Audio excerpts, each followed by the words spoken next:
So we are going to begin with Sally Fallon Morell, author of Nourishing Traditions Cookbook and now the Nourishing Traditions for Babies and Children. Sally is also the president of the Weston A. Price Foundation, co-owner of P.A. Bowen Farmstead, and Raw Milk Cheesemaker. So let's introduce Sally as she discusses Have a Healthy Pregnancy.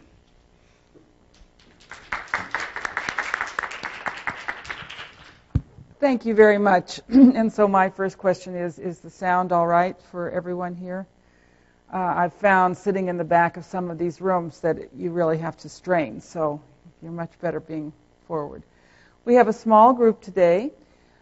How many of you heard my talk yesterday? Okay, well, we're going to begin with some reviews, and then we'll get into other issues of healthy pregnancy. But because the diet is so important, I hope you'll bear with me as we review. And because we're a small group and fairly informal, I don't mind taking questions as we go along. Just a disclaimer, this information is not intended to be medical advice. It's for educational purposes only.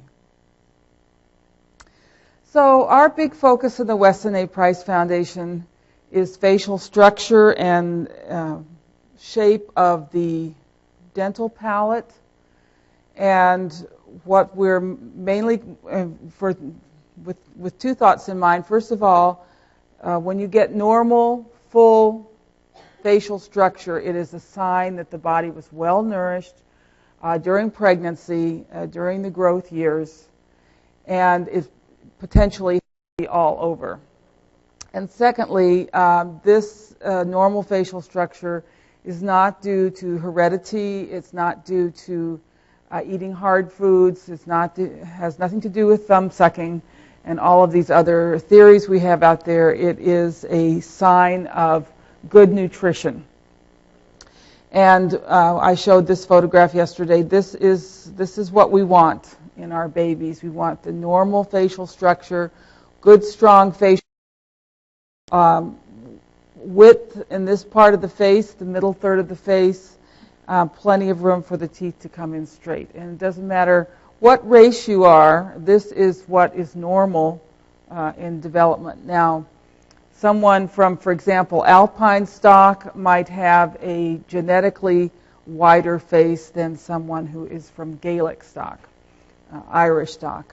But that you still, even though the face might be slightly narrower in a Celtic person, there should be plenty of room for the teeth. My daughter has a very Irish-looking face. She has broad cheekbones, but you would not call it a particularly wide face. But she has a broad jaw and plenty of room for the teeth in the jaw. So this is the typical modern face. It is much more narrow, and it almost looks like it's hanging from the skull rather than the facial bones supporting themselves. And we're seeing more and more of this. This is considered typical and normal today. And the goal is to go back to this. And the same diet that will produce this beautiful facial structure in your child will also ensure you have a healthy, normal, vigorous, energetic pregnancy and an easy birth.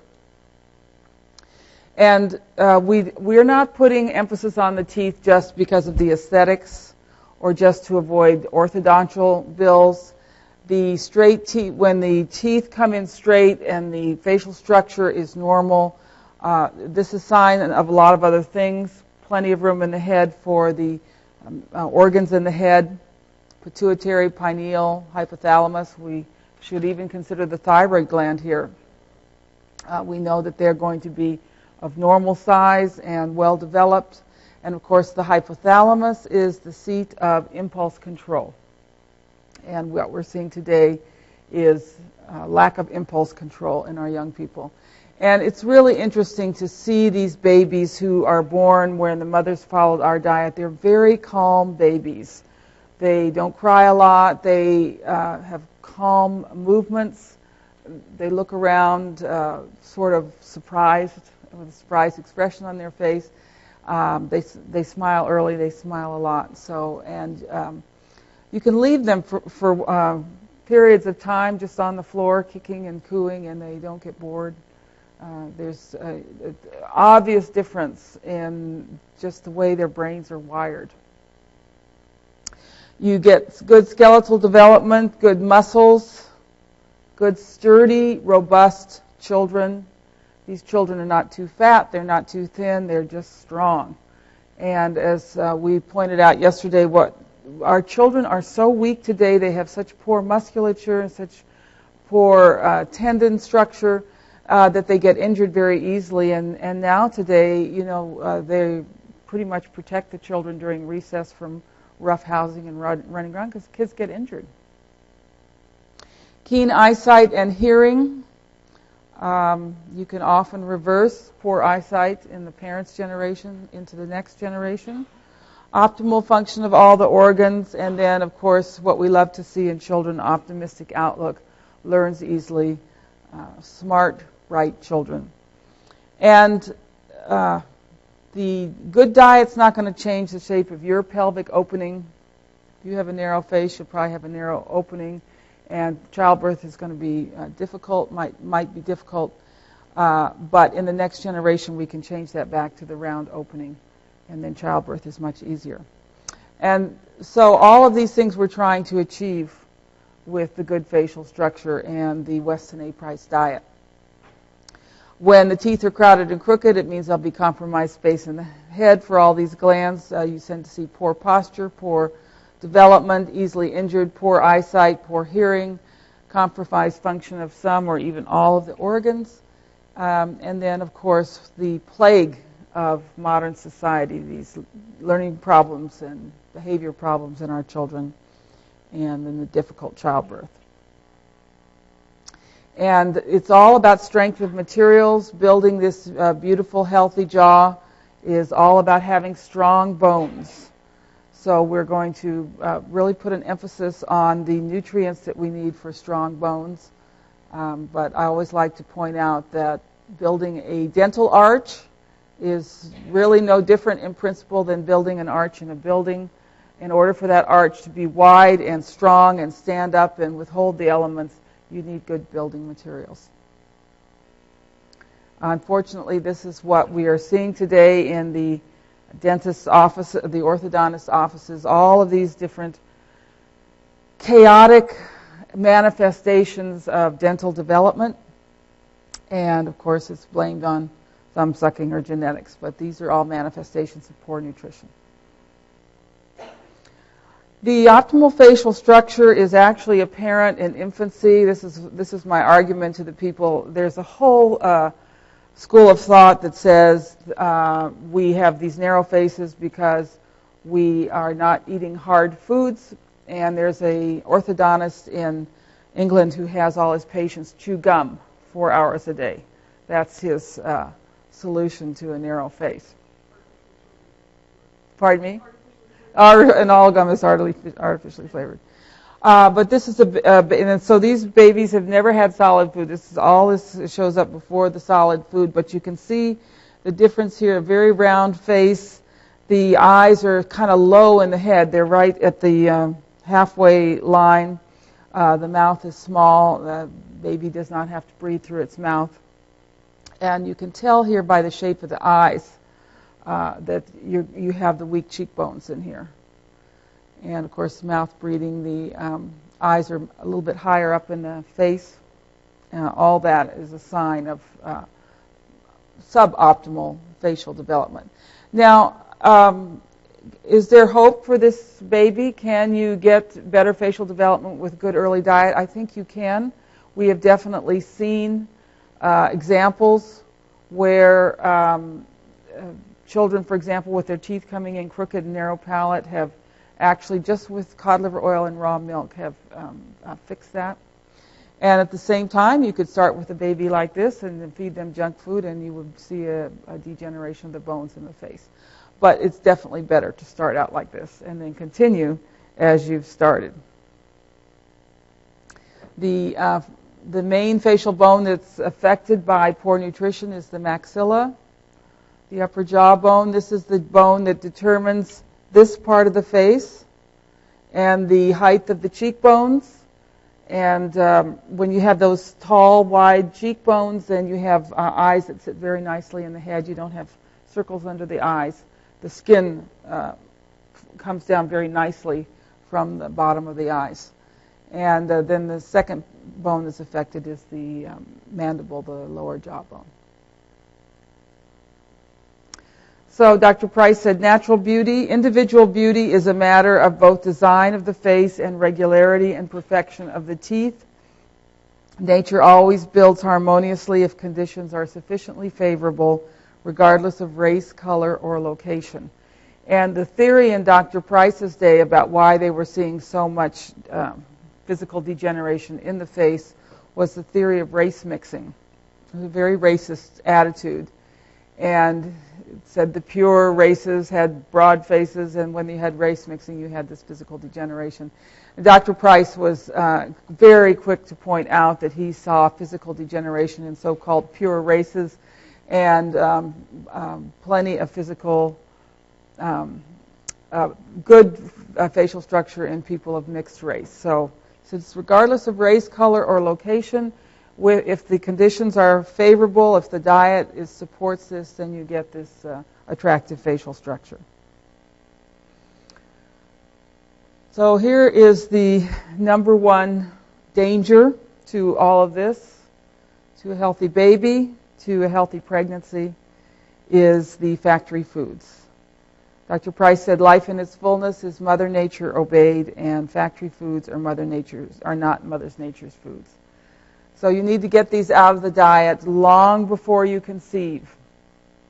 If you've been eating a standard American diet for many, many years, we recommend at least 1 year of preparation, and possibly 2.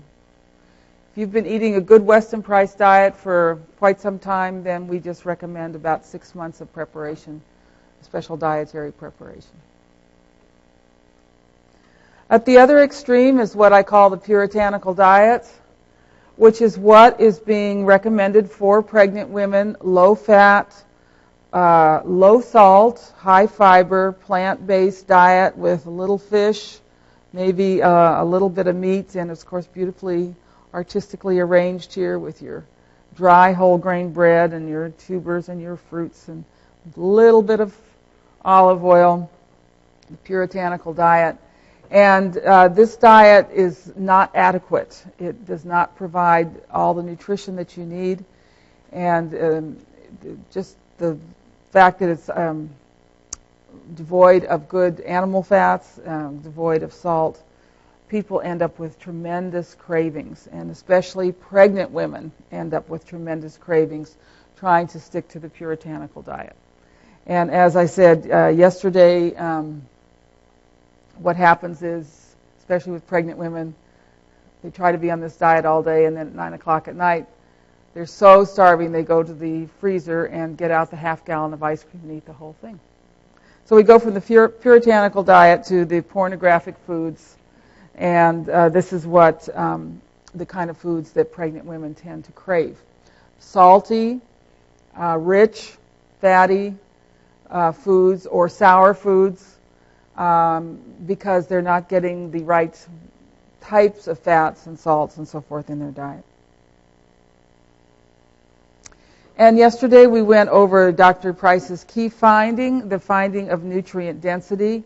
Primitive diets contain 4 times the calcium and other minerals and 10 times the fat-soluble vitamins compared to the American diet of his day. And we particularly want to emphasize the fat-soluble vitamins, because these are in the very foods that we're being told not to eat and that pregnant women are being told not to eat. Could I ask someone to get me a little glass of water from the back? Thank you. So the key sources of these fat-soluble vitamins, which are A, D, and K, are seafoods such as fish eggs. Now, fish eggs were a fertility and pregnancy food in many, many cultures. I'm going to show you in a little bit a very delicious way to eat fish eggs. Fish livers. Now, we don't eat fish livers unless you want to buy a canned cod's liver, which you can get can get canned cod's liver, very popular food in Russia. And this is why we are so insistent on the fish liver oil, the cod liver oil, because it's our best source of A and D, and also in the fermented cod liver oil you're getting vitamin K. Fish heads, fish heads once again, if you want to make fish head soup once a week, I think that is absolutely fabulous thing to do while you're pregnant, but a lot of people are not going to do that. Shellfish, mussels, oysters, clams, shrimp, these are all excellent foods, very rich in fat-soluble vitamins. Oily fish like sardines, once again, these would be great foods for pregnant women. Sea mammals like seals is just not something that's in our diet. Now, people are, of course, concerned about mercury, and it's very interesting that there have been the current recommendation is for pregnant women to avoid seafood because of the mercury. And there has been a tremendous pushback against this by scientists, just conventional scientists, not me, not Weston A. Price, because the studies actually show that women who eat fish, despite the mercury problem, have more intelligent children. And as I explained yesterday, if you are eating your good lacto-fermented foods and have really good gut flora, those good microorganisms will keep the mercury from being absorbed. Another thing that's very protective against mercury is glutathione. And our best source of glutathione is raw milk, and we will come to that shortly. Okay, and then in the land animals, insects, which we don't eat, butter and cream, egg yolks, liver and other organ meats, and animal fats from grass-fed animals. All of these are critical components of the diet of pregnant women. The fat-soluble activators are needed for rendering the minerals in the food available to the human system. You actually cannot absorb minerals without these vitamins, A, D, and also K. Dr. Price said it is possible to starve for minerals that are abundant in the foods eaten because they cannot be utilized without an adequate quantity of the fat-soluble activators. So building our body like a temple or a house out of bricks and mortar, the mortar is the fat-soluble vitamins A and D, and the bricks are the minerals. And we're now talking about bones. So strong bones, you need minerals. And I loved the talk yesterday about healthy bones. It's not just about calcium. It's about magnesium, it's phosphorus, and all the other minerals. And in addition, to get those minerals into the bones and to have them be part of the bones, you need your fat-soluble vitamins. So pregnant women are warned against vitamin A, and Chris Masterjohn addressed this yesterday. There's only one study ever done that indicated a problem with vitamin A in birth defects, and it conflicts with all the other studies which show that adequate vitamin A is needed to prevent birth defects. And we discussed this yesterday. Vitamin A is the really critical vitamin for the development of the fetus, because your child starts out as as an embryo, and that embryo is made up of stem cells. These are undifferentiated cells, and then as the fetus starts to grow, the stem cells get signals, and so they will get a signal. The first signals are the signals to become the heart. Heart is the first organ to start forming. And then there'll be signals for lung tissue and kidney tissue and bone tissue and everything else, skin tissue. And what gives that signal is vitamin A. Vitamin A is the concert master of fetal development. And the fact that pregnant women are still being told to avoid vitamin A is a real blot. It's just an absolute blot on our medical system, because so much suffering could be prevented if women were given adequate vitamin A. And then as the fetus grows, vitamin A still plays a very important part. For example, recent research has found that vitamin A is, the more vitamin A the fetus has, the more kidney cells will be formed. So the stronger the kidneys will be. Very interesting talk this morning on thyroid, and I thought there was one thing missing, and that is the very important role of vitamin A in thyroid function. You need vitamin A to make thyroid hormones, and he talked about how important it was to have thyroid hormones, good functioning thyroid in pregnancy, and vitamin A is really critical here. And we've had people recover thyroid function without any hormones, just getting on our diet and getting on the vitamin A. Plenty of seafood, of course, for your iodine, and plenty of butter. Butter is an excellent source of iodine.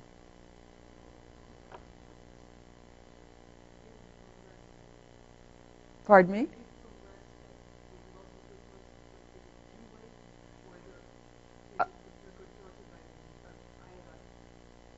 Okay, so the breast needs iodine to function.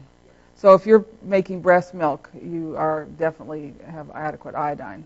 In fact, I think a lot of reasons these women don't have adequate breast milk is lack of iodine. Okay, so we know that vitamin A and D, you need them together. If you just have vitamin A, you will get deficiencies in vitamin D, and if you just have vitamin D, you'll get deficiencies in vitamin A. Too much vitamin A will lead to soft, brittle bones, sort of the sign of vitamin D deficiency. Too much vitamin D without adequate vitamin A leads to calcification of the soft tissues like the arteries. So once again, we need vitamin D for the proper development of the fetus. And you can see where I'm going here. It just can't emphasize enough the importance of cod liver oil during your pregnancy and getting ready for pregnancy. So we need vitamin D for healthy bones, proper growth, muscle, mineral metabolism, muscle tone. One I want to hone in on here is insulin production. There was a fascinating study done in Sweden where they took babies, two groups of babies, and one group of baby was given cod liver oil with vitamin D for the first year of life. The other group of babies was not given cod liver oil. There was no other difference in the groups. There was no difference in their diets. And then they followed these babies through to adulthood, and the ones who got cod liver oil that first year of life were basically immune to diabetes. There were no cases of diabetes in that group.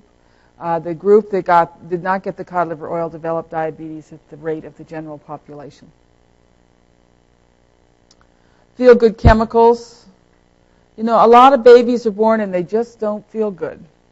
They cry a lot. They're unhappy, inconsolable, real grisly type of babies. And I think a lot of this just has to do with feel-good chemicals. And vitamin D helps the body create feel-good chemicals, and vitamin D helps the mother create feel-good chemicals and put them in her breast milk. They have now discovered cannabinoids in breast milk. So, well-nourished mother, her baby is actually getting a little bit high on her breast milk, and feels good after he's breastfed.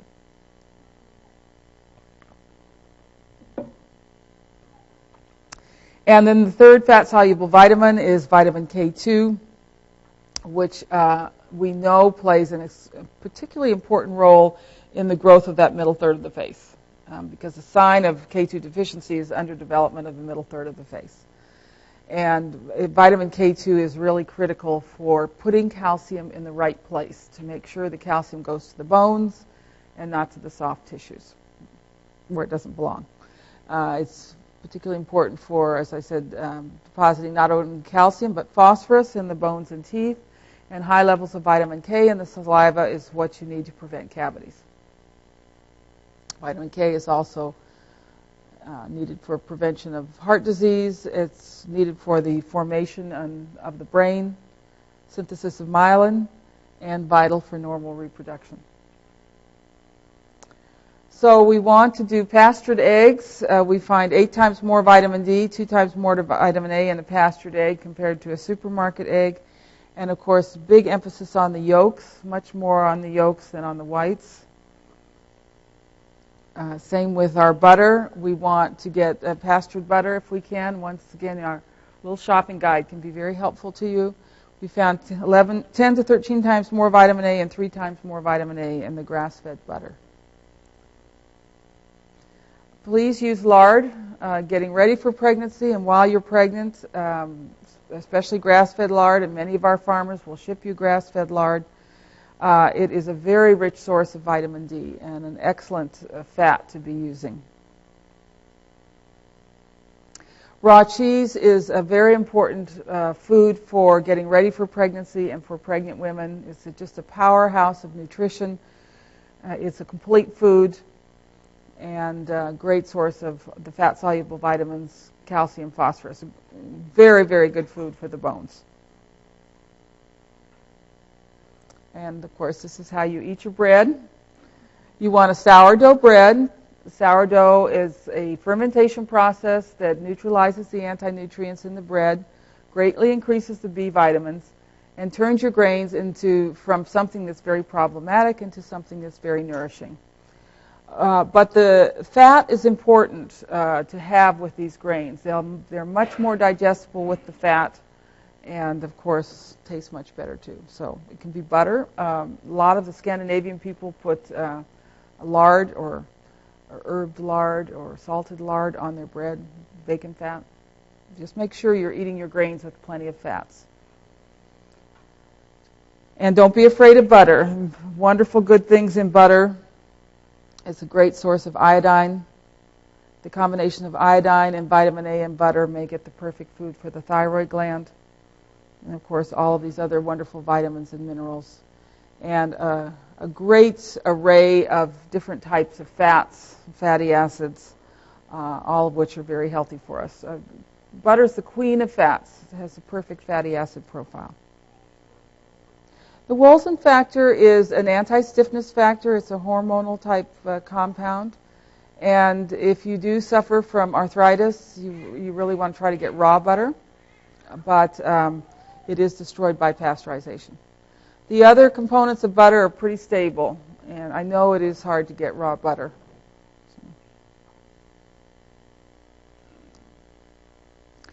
We all want to have smart babies, right? And for their own sake, intelligent children do better in life. And the less intelligent children are much more likely to end up in prison, for example, or unemployed. So key nutrients for brain development, first of all, are fat-soluble activators. We were just reading about, there's a new study on vitamin A and brain development. Vitamin A is critical for the development of the fetal brain and for the making of connections in the brain. Vitamin D is where we get, it's important for many roles, but it supports the formation of all those great feel-good chemicals. And vitamin K2 is necessary for myelinization in the brain. Critical nutrient for the brain is choline. And we put a big emphasis on liver and egg yolks in the pregnancy diet. And of course, these are the first weaning foods for baby. Baby should get an egg yolk a day, starting with about between 4 and 6 months. And pregnant women should be getting at least 2 egg yolks a day. You actually cannot eat too many egg yolks when you're pregnant. DHA is a very important fat for the brain. We get that from cod liver oil, but also liver, butter, and egg yolks. Zinc we get from red meat and shellfish. And, of course, the fish and shellfish are very important for iodine, for supporting the thyroid gland. And finally, cholesterol, which we get from seafood, dairy foods, eggs, and meat fats. The cholesterol is really critical for the development of the brain and nervous system. And the second brain. What's the second brain? The gut. It's interesting that the cells lining the gut are some of the highest cholesterol cells in our body. And the cholesterol that you take in from food can be absorbed directly into those cells. It doesn't have to circulate and come back to the cells. It actually can directly feed those cells. So Mary Enig, my colleague, was particularly insistent that mothers need high cholesterol foods for the gut, for formation of baby's gut.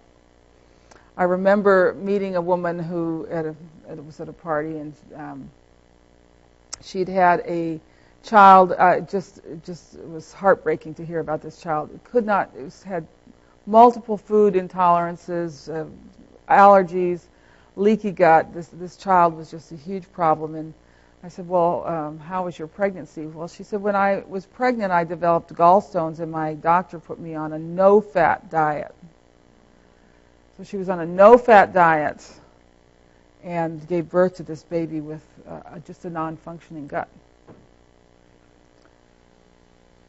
And then, of course, we're big on liver. And up until the Second World War, American pregnant women were told to eat liver once or twice a week. It was just recognized that you wanted this really great food in your diet. Now women are told not to eat liver, that it's a toxic or too much vitamin A.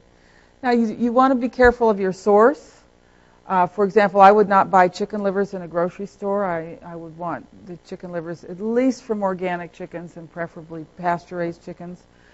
But I'll tell you, some people, their only source of food is a grocery store. And in that case, I would recommend the calf's liver. You can always get frozen calf's liver at the grocery store. Calves in America are brought up on the open range. And I would get the calf's liver and not the beef liver, because the beef liver, of course, has gone through the feedlot. But calf's liver is very inexpensive. You can cook it up with bacon and onions. You can make a pate with the calf's liver. So there's lots of things you can do with it. And it's a very accessible and inexpensive food. So we're just comparing here the apples, carrots, red meat, and liver. Phosphorus, which of course we need for our bones, and phosphorus is the basis of the fuel in our cells. It's what the mitochondria burn. And a little bit in apples and carrots, quite a bit more in red meat, but far more in liver. Iron, red meat and liver, of course, liver is quite a bit more than red meat. Zinc is the one where red meat is the highest, higher than liver, but liver has zinc also. Look at copper. We need copper for prevention of anemia. B2, which we think of as a plant-based nutrient, look how much more is in liver. There's no vitamin A in plant foods. What's in the plant foods are the carotenes, a little bit in red meat. Look how much vitamin A is in liver. Now, the interesting thing about calf's liver or beef liver is that there's very little vitamin D in calf's liver or beef liver. And, of course, we teach that you want to have a balance of vitamin A and D, right? So how do you get that balance? You cook the liver in lard. And I remember meeting a Hungarian woman, and we were talking about food, and she said, we had this rule about liver. We would not eat liver unless we'd cooked it in lard or bacon fat. We just knew that something was missing if we cooked the liver in the wrong fat. Isn't that neat? And so there's even more vitamin C in liver than in apples and oranges. B6 and B12, really critical nutrients, and you can't actually get enough from red meat. So once again, this is if you eat liver a couple times a week, you're getting really adequate B6 and B12. Okay, these are fish eggs, and this is how I do fish eggs. I buy this, it's this very inexpensive caviar. It's the blonde caviar. I get it at Whole Foods. It's about an ounce, and I say inexpensive. It's about $13 for that ounce. But I get this about twice a month for myself. And you cannot eat very much at a time. You can't really eat more than a teaspoon at a time. It's so rich. But this is how I serve it. These are crispy pancakes from my book, or it could be little crackers. This is creme fraiche, sour cream. And then the blonde caviar, and then some chopped onions and a little parsley. And I'll tell you, those are delicious morsels. And that's a great thing for pregnant women to do, and a very good investment. I know that Vital Choice Seafood, who comes to our conference, they have beautiful salmon eggs. Now, what I do with the salmon eggs, those are these beautiful orange round things. Oh, and they taste so good. They taste like iodine, taste like the ocean. I do those on whole grain sourdough bread with lots of butter. Then I spread the salmon eggs on and sprinkle with chopped dill freshly chopped dill.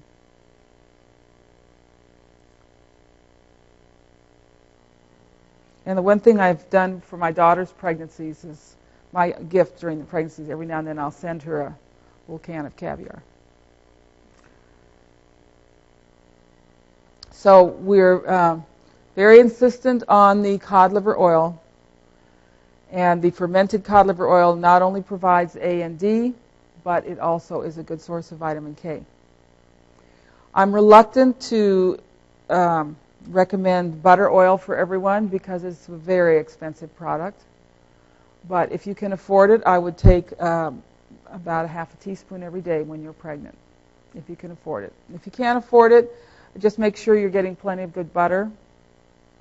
The cod liver oil is very unsaturated, and that needs to be balanced by saturated fats. As long as you have plenty of saturated fats in your diet, there's not going to be anything harmful about the unsaturated fats.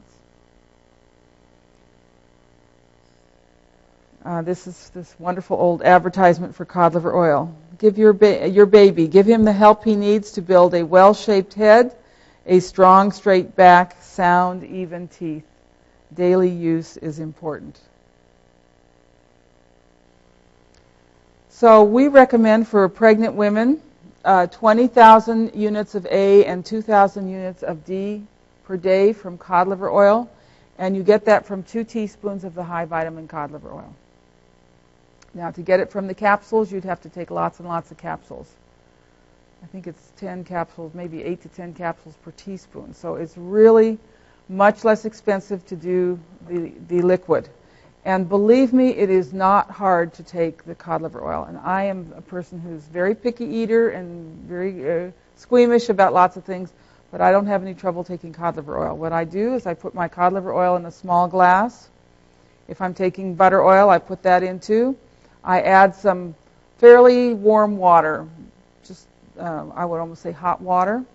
That will melt things, and I stir around and down the hatch, bypassing the taste buds. And it's very easy to take cod liver oil that way. And of course, pregnant women are told not to take cod liver oil because of toxicity of vitamin A. And the studies that showed toxicity were in Sweden, where they fortify the cereals with vitamin A, and there's very low vitamin D in the diet. And they found a correlation with osteoporosis with women getting too much vitamin A. So basically, the side effect of too much vitamin A was a vitamin D deficiency. But you really want a nice balance of A to D. You want at least 10 to 1. The Green Pastures cod liver oil is even better. It's about 8 to 1. But please, if you're using another brand of cod liver oil, please read labels. There are some brands out there like Carlson's, which is, there's about 100 units of A in a teaspoon and no vitamin D. And then there's cod liver oils out there with thousands of units of A and very little D. The modern processing techniques tend to take out the D and not the A. So you get this real imbalance with the cod liver oil. Okay, so our diet for pregnant women, and this is also the diet for preparing for pregnancy, at least 6 months before pregnancy, and if you've been on the standard American diet or a vegetarian diet, you need longer than that. Be patient. If you've not been nourishing your body for quite some time, you want to really build up your nutritional stores. So cod liver oil to supply 20,000 A and 2,000 D per day, that's 2 teaspoons. 1 quart of whole raw milk daily, preferably raw and from pasture-fed cows. I would say please make it raw. So find a source of raw milk.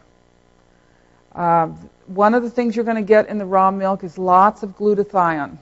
It's our best source of glutathione. The glutathione will protect you from mercury in fish. It helps you detox heavy metals. It's one of the greatest detoxifiers. And, of course, is what we want to do in preparing for pregnancy is get rid of those heavy metals. 4 tablespoons of butter daily, preferably from pasture-fed cows. 2 or more eggs daily. preferably from pastured chickens, and then additional egg yolks added to smoothies, salad dressings, scrambled eggs, and so forth. 3 to 4 ounces of fresh liver once or twice a week. So this could be as liver and onions, it could be as pate, it could be, I know that U.S. Wellness Meats carries a great liverwurst made with beef liver. Fresh seafood 2 to 4 times a week, particularly wild salmon, shellfish, and fish eggs. Very important for supporting your thyroid gland.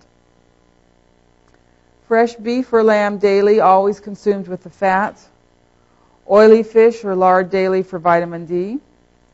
2 tablespoons of coconut oil daily. This will support good gut flora, support your immune system. You can use it in smoothies, you can use it to cook with. Lacto-fermented condiments and beverages.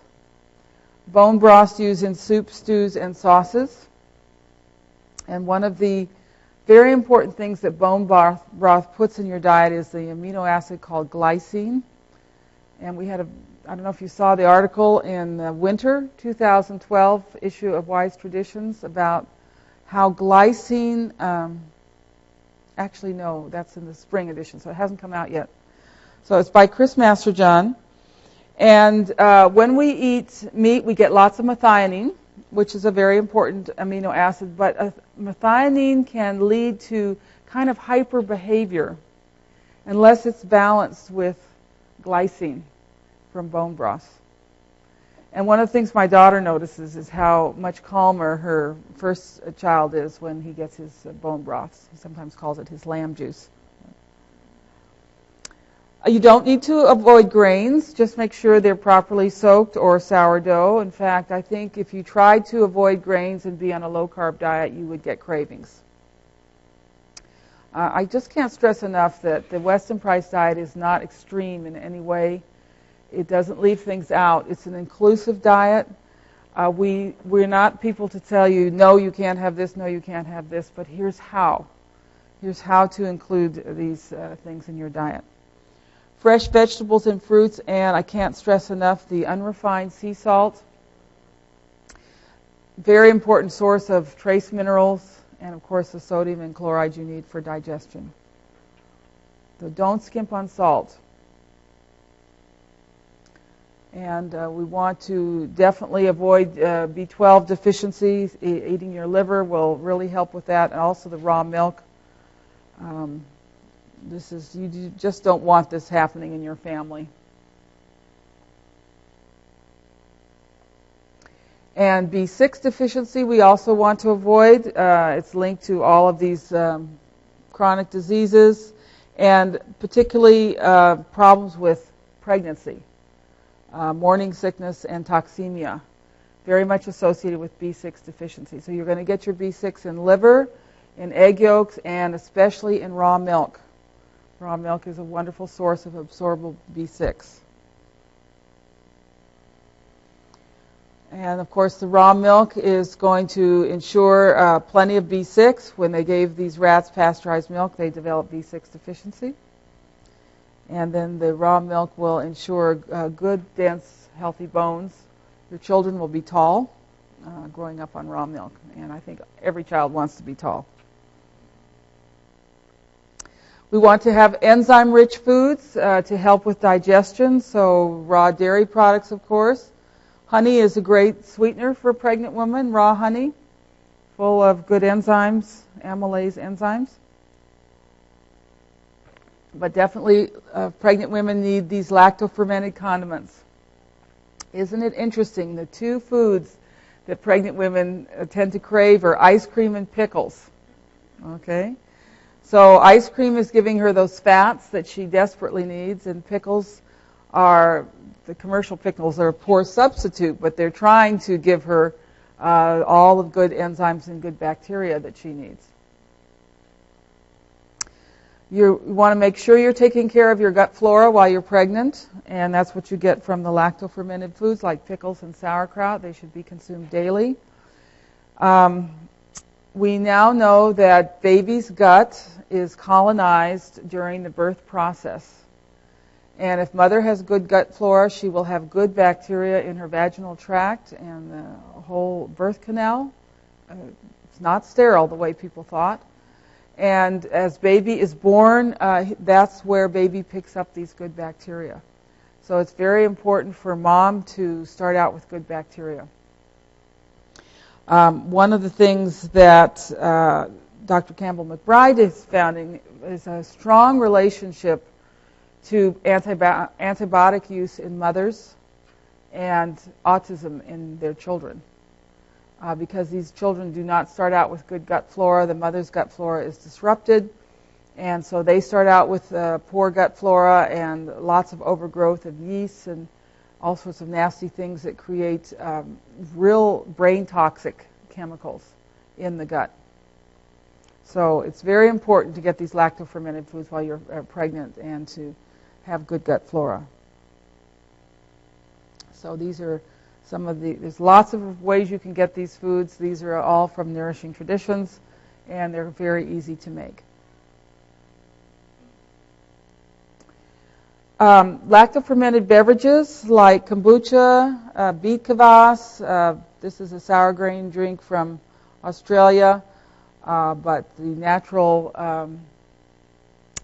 soft drinks. I came up with a new soft drink for the baby book, raspberry soda. It's extremely easy to make. It's whey and salt, and you put it in jars with screw the top on, and it gets bubbly, and it's just delicious and very easy to make. So I will say this, that you need to get used to these before you're pregnant. Sometimes you can get a die-off reaction with kombucha, so you want to make sure you're drinking kombucha before you get pregnant. Same with all of these things. Hopefully you'll hear about this before you get pregnant. And I start all of these things before you get pregnant. Salt is absolutely critical. I just can't stress this enough. So many pregnant women try to be on low-salt diets, and then they can't digest their food. Salt is critical for the development of the brain of the fetus. It supports adrenal function, keeps you from being stressed, and it's the basis of cellular metabolism. Bone broth. Very important to have while you're pregnant. Supplies calcium and lots of other minerals in a form that's easy to assimilate. We actually tested broth. It wasn't a great source of calcium. There was some calcium there. It wasn't as good as milk. But traditional cultures who don't have milk seem to do fine with the bone broths and the, eating bones. You want to build healthy cartilage in your baby, and that comes from bone broth.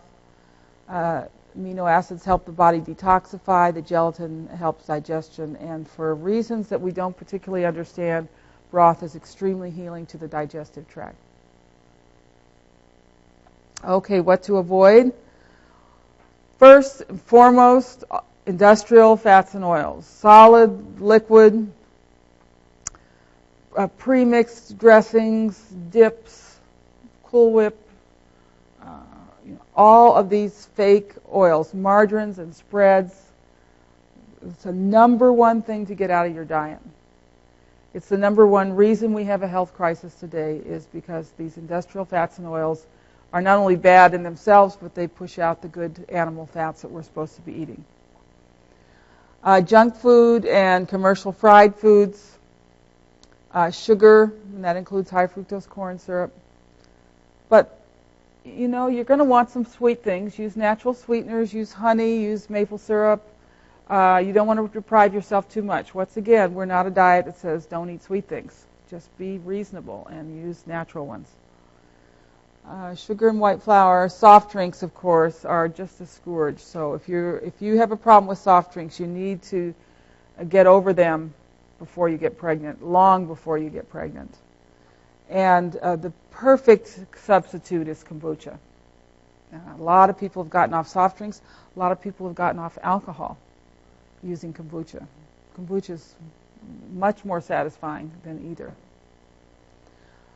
Caffeine. Now, that may be a hard one if you like your cup of coffee in the morning. But caffeine, what caffeine does is give a jolt to those adrenal glands. Every time you drink a cup of coffee, you're jolting your adrenal glands. And the adrenal glands are just not designed for that kind of stress. day after day. Of course, alcohol, cigarettes, and drugs, even prescription drugs. So I was saying yesterday, when I was having my babies in the 70s, we still had that thalidomide scare very much in our minds. And it was told to every pregnant woman, no drugs. We don't know what they do. Just stay off of drugs. So women were not given antibiotics. They were not given shots. They were not given any drugs. All that's forgotten today. And I am shocked with the drugs that they are allowing pregnant women to take these days. We have no idea what their effects are on the fetus. Yes. I have a question about peanut butter. There's so many studies where they say don't use peanut butter allergies, or like I eat natural peanut butter. Yeah. I would think it's okay. If you're doing all these other things, peanuts are a healthy food. I would make sure they're organic. Yeah, definitely. Yeah. So, of course, this is the recommended USDA breakfast. The puff cereal, which is quite neurotoxic, and there's no nutrition here.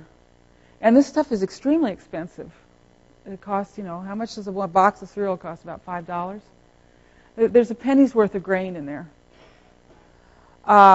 Skim milk, pasteurized or ultra pasteurized, and then the commercial orange juice, loaded with pesticides. The pesticides they use on oranges and grapefruit today are these cholinesterase inhibitors, which are terrible neurotoxins. And the way they make orange juice today, they put everything in a big vat, and they press it all down. It's not like they're squeezing the juice out of the skin. They put everything in, and then they put enzymes in there to get everything out of the skin. So these juices are just loaded with these cholinesterase inhibitors. Now, I personally like orange juice. We buy organic oranges. We'll squeeze one into a glass, add sparkling water, and make an orange juice spritzer. Add a little pinch of salt. Wonderful drink. Same with grapefruit. Half a grapefruit in a glass with some sparkling water and a pinch of salt. And I found when I was pregnant, I craved citrus fruits. I don't know why. I don't know if anyone's had that experience. I had to have my orange every day. But get organic oranges and just eat the orange or squeeze one so you don't get too much sugar. And make sure you start off your day with a good breakfast. It's the breakfast that keeps that blood sugar stable throughout the day. Eggs, of course, that's where you get your 2 eggs or your 2 egg yolks starting off the day. But I have my daughter just hates eggs. But she always told me, she said, I want to have smart children, Mom. She says, well, you've got to figure out a way to eat your egg yolks in. And she did smoothies. She had her 2 egg yolk smoothie every day. She also ate a lot of pate when she was pregnant, because a lot of things that are in eggs are also in pate, liver pate. And don't skimp on carbohydrates. Have your oatmeal or your sourdough bread, yes?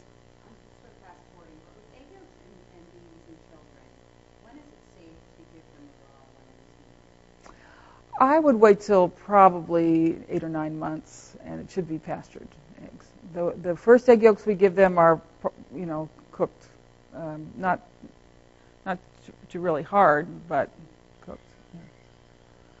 And this is our soaked oatmeal. That if you've got these cravings for carbohydrates, be sure to eat some carbs, because I think your body's telling you something. We had dinner last night with Chris Masterjohn and Kayla Daniel, and the low-carb, no-carb philosophy of the paleo dieters is starting to crumble a little bit, because people cannot stay on these low-carb diets. And Chris was saying that humans have so many genes for making salivatory amylase for digesting carbohydrates. So we must need carbohydrates. Let's see. Oh. Stop. These new computers are so sensitive. Okay, and of course you want to be avoiding all soy foods, and this means for some time before pregnancy. So if you've been on these soy foods, you want to get off, because the most recent studies they've done where they have pregnant rats and they expose them to small and large, medium amounts of isoflavones from soy, and then they observe the baby rats or the baby mice. And it's really quite alarming. Even at very low concentrations, these baby mice and rats who are exposed to the genistein in soy show alterations in behavior. They show greater signs of stress, less social interaction, and the male rats do not show normal sexual behaviors.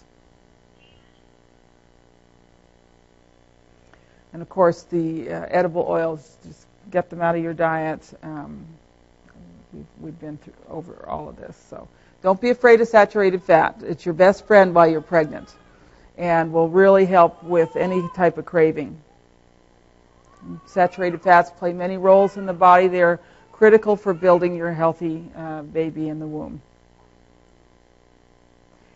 You know, we have so much problem with toxicity in our environment. We have so many poisons, so many heavy metals. And one thing I think people forget is that saturated fats support the body's detox mechanisms. And so your best defense against all these environmental poisons is just to eat plenty of butter, eat your meat fats, cook in lard, make sure you're getting plenty of saturated fat in your diet. We talked about the margarine. Well, we're going to MSG. Once again, this is something that you really want to avoid as much as possible, and the only way to do that is to avoid processed foods, because almost all processed foods contain MSG. MSG affects the hypothalamus and kind of poisons the hypothalamus. And of course, that's the seat of impulse control. MSG has been linked to diabetes, migraines, headaches, obesity. If you want to do a very interesting search on Medline, put in MSG-induced obesity. When they do the studies with rats and mice, it's very hard to get a rat to be obese. Just giving them normal food, they don't overeat. But the way they get them to be obese is to give them MSG. So there's a definite correlation between MSG and obesity, and the food companies know this. It's really the soft underside of these food companies. They know that the MSG that's been going into all this food is causing a lot of people who have a predilection in that regard to become obese. And of course, we want to be avoiding autism, ADHD, and all these behavior problems in our children. So get it out of your diet, Mom, and then you want to make very sure that it's not in your child's diet. And most MSG is not labeled. It's usually hidden as something hydrolyzed, extracted, autolyzed. It's in soy foods. It's in the caseinates, soy protein isolate, and so forth. Okay, some cautions for pregnant women. Lots of things that pregnant women can include in their diets. But the listeria infection will cause miscarriages, and it is something to be concerned about. I do not recommend any soft cheese during the pregnancy, raw or pasteurized. Now, that's commercial soft cheese that you buy. If you're making some cream cheese in your kitchen, that would be fine. And luncheon meats, commercial luncheon meats. These are the two main sources of listeria. There were 7 deaths in Europe a couple of years ago from pasteurized soft cheese. So just because it's pasteurized doesn't mean that it's going to be safe for you. And then to prevent intestinal upset, you start new food slowly. So that's why we want to do this before we get pregnant. If you've been on a low-fat diet, it's it's going to be kind of hard to get used to eating fats again. One thing that's very helpful is Swedish bitters, but you don't want to take Swedish bitters when you're pregnant. And that was a mistake in the first printing of my book. I didn't realize there was an herb in Swedish bitters that's counterindicated for pregnant women. So Well, before you get pregnant, you can take Swedish bitters, and it helps you deal with fats. After you get pregnant, you don't want to be taking Swedish bitters. Raw milk, very important food for pregnant women. Once again, is something that you may have to get used to. If you've never had raw milk before, one thing to remember is raw milk is a food. It's not a beverage. It needs to be sipped slowly. And if you're absolutely new to raw milk, I would start with 1/4 cup at room temperature, sip slowly, and gradually build up from there. And kombucha is the same. It's a wonderful beverage for pregnant women, but start before you're pregnant. Sometimes you do get reactions, and you don't want that to happen while you're pregnant. Common in early pregnancy is fatigue. I always knew when I was pregnant because I just could not stay awake, especially in the afternoon. Hopefully you won't have to fight it. Hopefully you can lie down and have a nap. And it usually passes within a few weeks. That was always my experience. But gosh, those first couple of weeks of pregnancy, I just couldn't stay awake.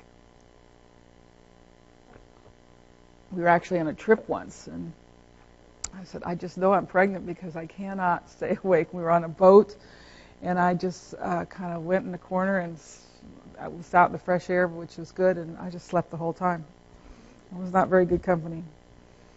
Okay, morning sickness. This can make pregnancy miserable. And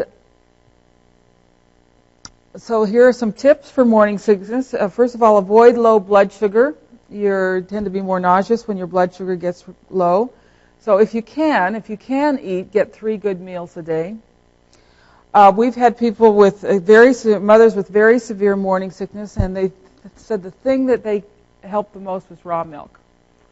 They couldn't stand the thought of eating eggs or anything like that. So during that period of morning sickness, they just lived on raw milk. They just sipped the raw milk throughout the day. And, of course, that's complete nutrition.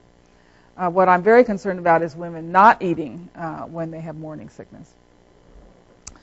Studies have shown that ginger, acupuncture, and vitamin B6 can all be very helpful.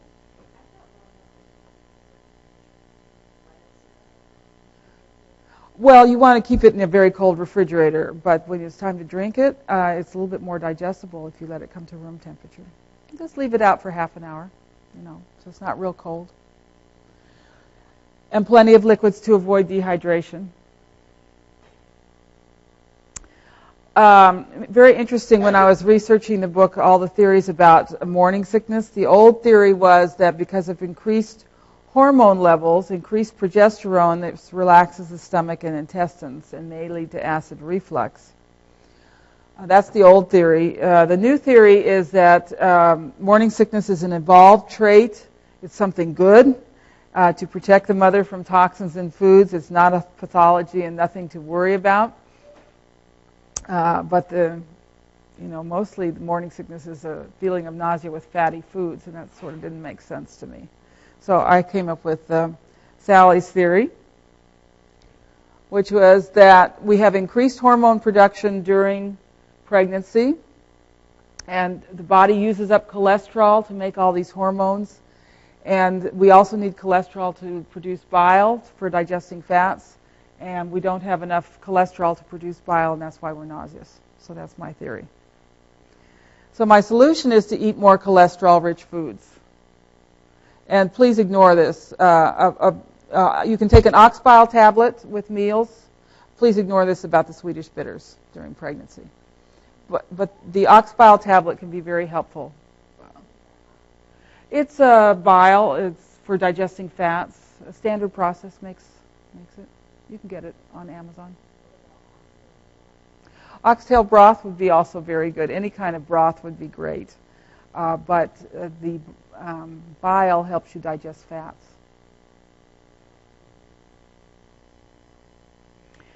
The thalidomide, did you know that it was a drug for morning sickness? Yeah, that's what it was for. It was an absolute disaster. It was given to suppress morning sickness. And so my question is, were the birth defects due to sequestering cholesterol from the developing fetus for the production of bile acids? Because you need cholesterol for that fetus. And I think that what the thalidomide did was take the cholesterol away from the fetus, so the mother didn't feel so badly. And then you got these horrible birth defects. There are new drugs for morning sickness, Zofran or something called promethazine. The side effects include dizziness, drowsiness, dry mouth, nausea, vomiting, and weakness. And the effects on the fetus are unknown. So you really want to go back to, oh gosh.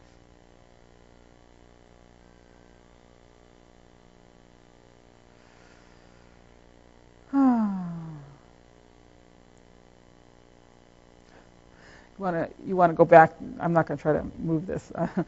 You want to do your dietary things.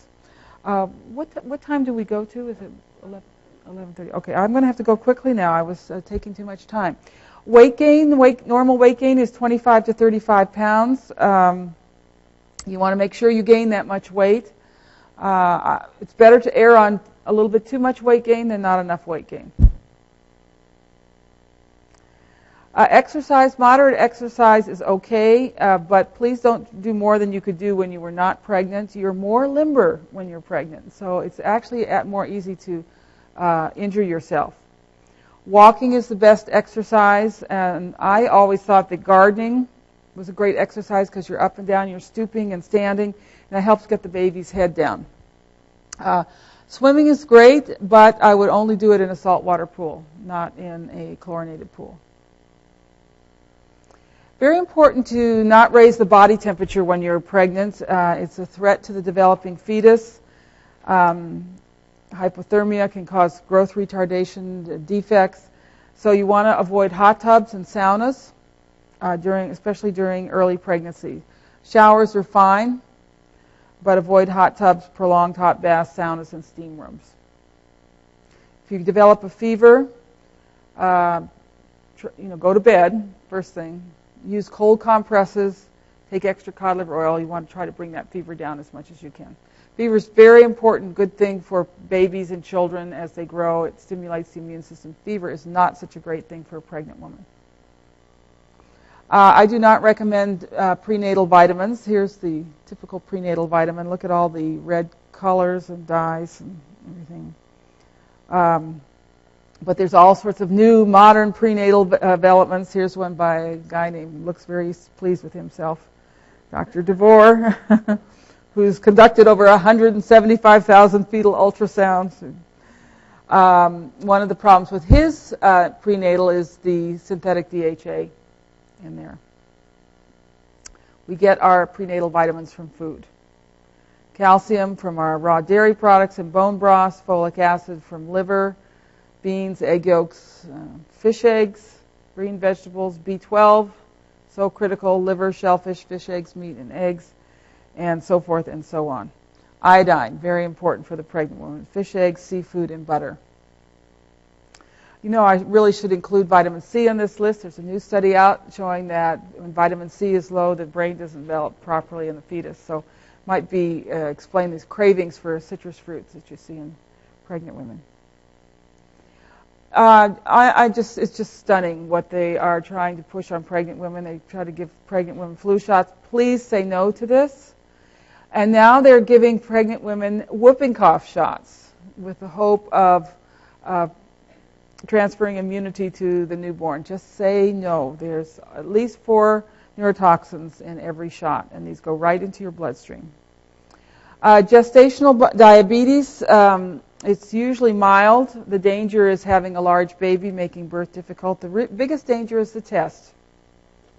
Pregnant women are given the oral glucose tolerance test, which is a very risky procedure, sending the blood glucose on a roller coaster ride. And this test is given to nobody except pregnant women. Everybody else gets the plasma glucose test, and that's what you should ask for. Your best defense against gestational diabetes is limited carbohydrates. Don't overdo in the carbs. And vitamin D-rich foods like cod liver oil, egg yolks, shrimp, lard, and fish eggs. Rubella is a threat, of course, to a pregnant woman, and I believe the threat is because it's a virus, and viruses use up vitamin A. So your best protection is your cod liver oil with your vitamin A and plenty of liver during pregnancy. Ultrasound. We are now finding out that ultrasound carries considerable risk to the fetus. It is used, of course, in to determine birth defects and baby sex, but it's also the fetal monitor, which they put on you when you go to see the doctor. That is an ultrasound. They call it the Doppler, but it's an ultrasound, and it's less powerful than the ones used for birth defects and determining the baby's sex, but it is used more frequently. And then if you have a difficult birth, hospital birth, or a C-section, they'll be doing that fetal monitor all the time. The dangers of ultrasound include overheating of the fetus. It heats the skull more rapidly than the soft tissue, subjecting the brain to continued heat after the ultrasound exam. They actually recorded the sound of the ultrasound in the uterus. It sounded as loud as a subway train coming into a station. Frequent exposure is associated with a decrease in birth weight, increase in left-handedness, and delayed speech. And we're seeing an epidemic of speech problems today in our babies. Could it be the ultrasound? More dangers. It's focused on babies' genitals to determine the sex. Defects of the genitals are now greatly increased, affecting 1 in 10 babies. It's focused on the heart. Serious defects of the heart have increased 250% in the last, say, 20 years. In 1993, the FDA approved an 8-fold increase in the equipment output. So all of a sudden, women getting the ultrasound tests were subjected to greatly increased exposure. And since that date, the incidence of autism has increased 60-fold. Autism is highest in the very countries where they're doing ultrasound routinely on pregnant women. What to do? First of all, there's no sense doing any ultrasound unless you're prepared to have an abortion if there's something wrong with the baby. Because if you're not prepared to have an abortion, there's no sense doing it. So that's number one. If that's an option for you and you're concerned about birth defects, have one and see what it says. But we've got women going in for frequent ultrasounds, and this is just not good for the baby. My own suggestion is to avoid prenatal screening, ensure a healthy baby with your good diet, and let baby sex be a surprise. A wonderful surprise on birth. Insist on the stethoscope during pregnancy. Don't let them use a fetal monitor to listen to the heartbeat. And avoid a hospital birth if possible. For high-risk mothers, one screening for birth defects may be justified. Okay, shortly before the end of your pregnancy, they want to give you the Group B strep test. Group B strep is carried by 1 in every 3 women in her vagina, and if you come out positive, then they're going to want to give you routine IV antibiotics during labor and delivery, which is bound to disrupt the normal flora. My suggestion is don't have the test. Just say no. I don't test, no test, and no antibiotics. They actually have found that first of all, it's very rare for the baby to get strep B. It's quite serious when the baby does. I know that's for sure. But it's rare, and a recent study found that the administration of antibiotics didn't really make any difference in the outcome of the baby. So I would just say no to the Group B strep test. Swelling during pregnancy is a common complaint. Your blood supply increases as much as 50%. A solution would be ice packs, Epsom salts baths, but not too hot. And I think the best solution is support hose. And you can get these really nice, tight support hose. And that's what I wore at the end of my pregnancies. And I had a little bit of swelling, and it was just great. Don't wear high heels, of course, and make sure your clothes are comfortable and you take a daily walk. Avoid refined carbohydrates and the wrong fats. Don't reduce your use of salt. You still need salt. Raw milk is a great food for swelling, and foods rich in potassium, such as bananas. You can make a potassium broth with potato skins, for example. That would be a good thing for swelling. So preeclampsia, toxemia, eclampsia, this is going to be very rare if you are on a good diet. The best protection is plenty of animal foods in your diet. Minimize refined carbs, and you should be fine. Okay, a stress-free pregnancy. 100 years ago, pregnancy was viewed as a delicate condition. Today, it is assumed that pregnant women can continue all of their activities. And I think reality is somewhere in between. Pregnant women need to set boundaries and be kind to themselves. They need to get adequate rest. They need time for themselves.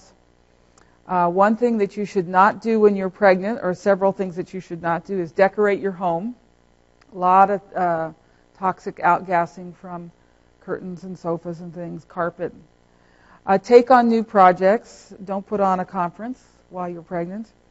Don't travel too much. Don't launch a big business venture while you're pregnant. Don't get involved in politics, and don't change jobs while you're pregnant. While pregnant, do pamper yourself. Get help when needed, and please take time to be well groomed. Don't let yourself go. I think it's very important for you to always feel like you look nice when you're pregnant. And here are our beautiful, healthy babies. This is the goal, and it's a very achievable goal. My book, The Nourishing Traditions Book of Baby and Child Care, we've sold out at my table. I think we're sold out on Amazon until about a couple of weeks from now. We're reprinting. But you can get books from the New Trends Publishing. So if you want to get your book right away and weren't able to get it at this conference, go to newtrendspublishing.com and you can order online there. Okay, thank you very much, and I'm happy to take questions. Do you want to come up to the mic? Yeah.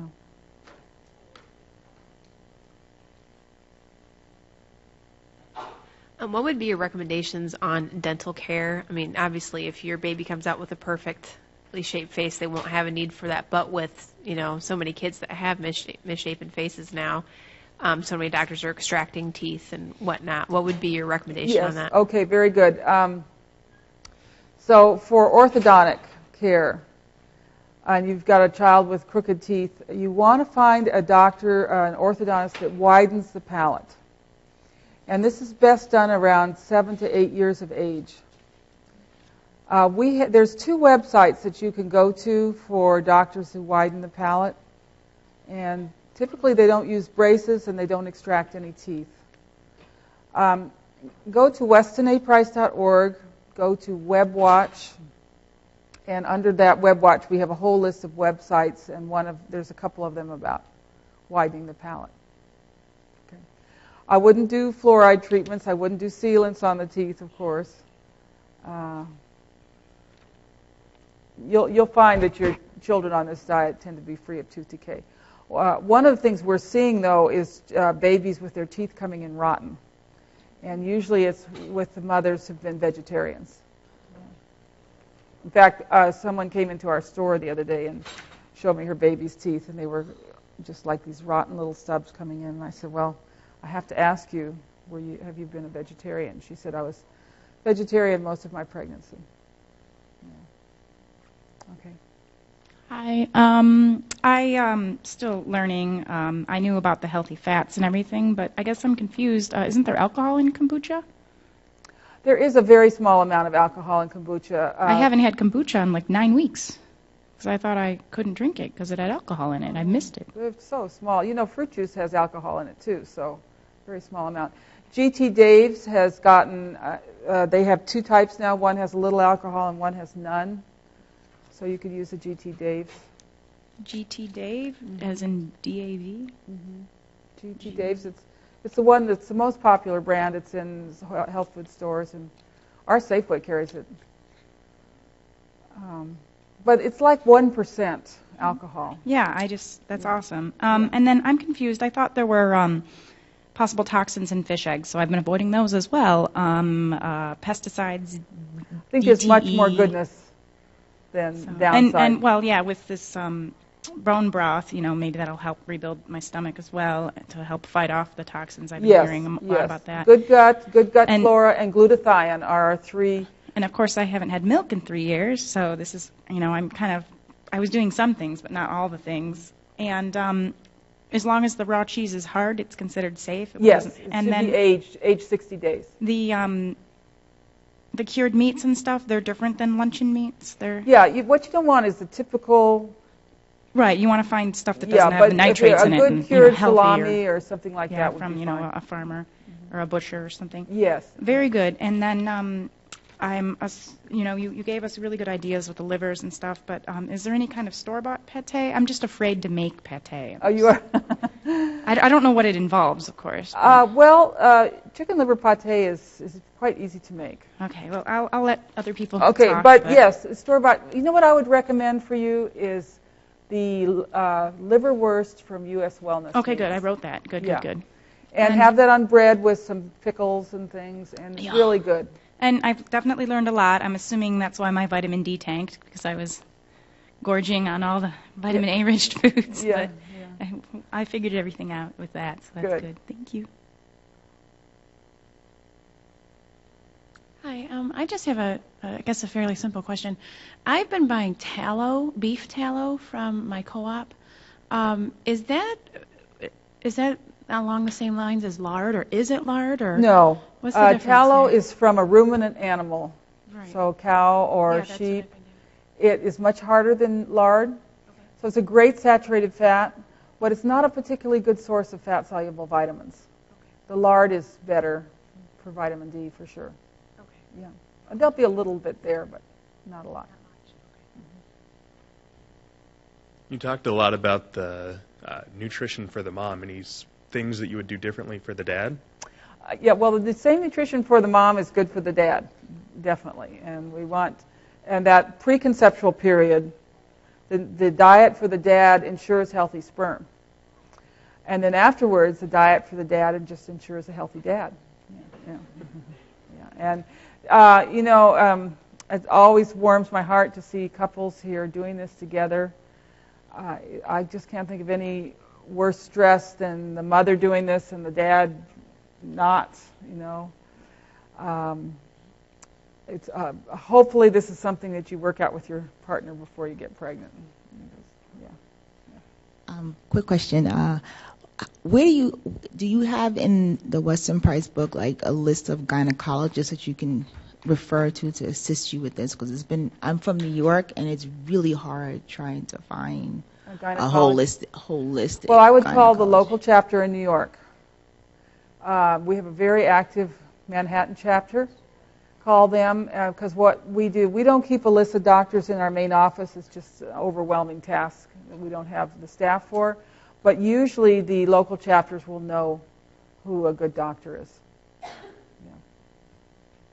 There's also a website called Crunchy Models, and allegedly the advice is no list to what in the general public is supposed to be,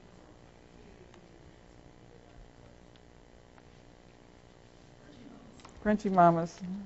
Okay, Okay. thank you, Sally. I think we'll break for lunch now, and Yes. we'll start promptly again at 1. But again, thank you. Thank you.